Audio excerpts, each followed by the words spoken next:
আসসালামু আলাইকুম, কি অবস্থা সবার? আশা করছি সবাই ভালো আছেন এবং স্বাগতম জ্ঞান ইলেকট্রনিক্সে।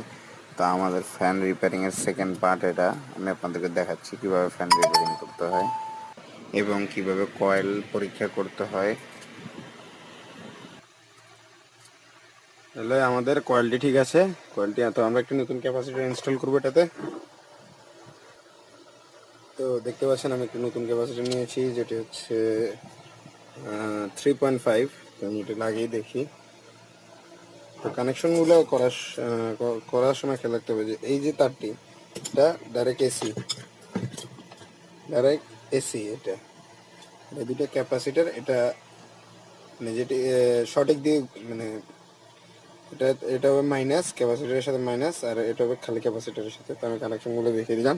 আর দেখুন কানেকশন কীভাবে করতে হয়। ফার্স্টে ক্যাপাসিটারের